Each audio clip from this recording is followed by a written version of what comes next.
Hello. Hello. How are you feeling? I don't know right now. Okay. I don't know. Should we come back and do this? No, I've got things to say. For Okay. Sure. Yay. Yeah. Yeah. What do you have to say? Tell us. So that was interesting for me because usually there's quite a slow build into a scene like that. So I think the way that it built up made me access emotions that needed to be felt.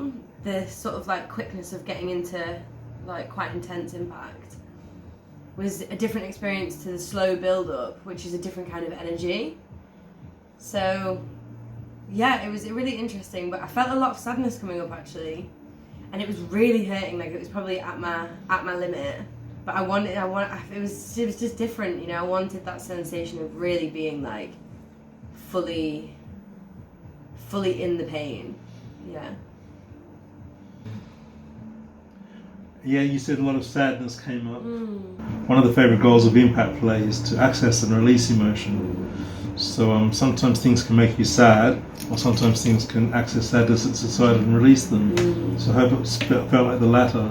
Yeah, it did, and I felt like if we'd gone further, I felt like I would have fully, like maybe gone into a tantrum or something. Like it felt really releasing, but I feel like it's harder being filmed doing it. There's an element of that, like, hello friends.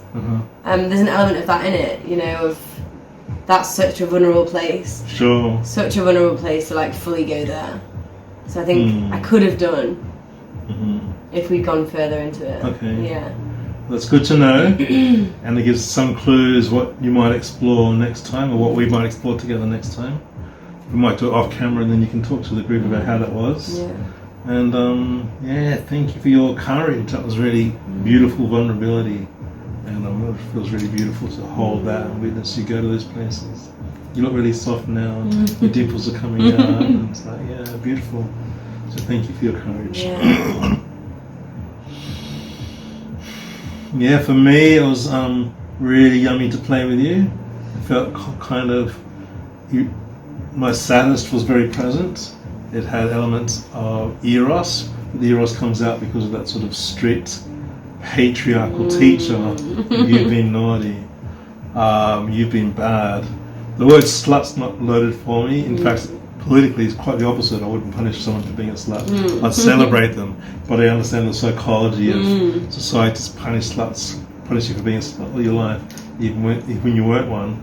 So I understand why this sort of that needs to be processed and released. So yeah, it's kind of really beautiful. I guess it's not that for me. I don't think. Okay. It's not like being punished for being a slut. It's just I just like being called a slut. Okay.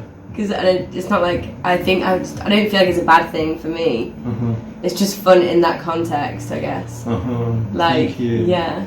You're welcome. Yeah. So there's so many nuances and so many different ways we can interpret events. So the more we communicate, the better we are, and the deeper we'll go next time. So thank you for that. We're going to talk about aftercare. Let's talk about that now. Yeah. So aftercare, the short-term aftercare is things like, do you need a blanket? Do you need your robe? Do you want space? Do you want cuddles? Do you want a glass of water? Chocolate? These different things.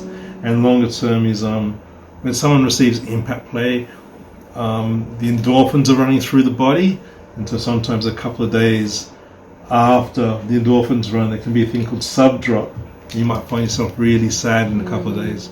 So after giving impact play something like that, in about 2 days I'm going to call you up and just sort of say, hi, how are you doing there?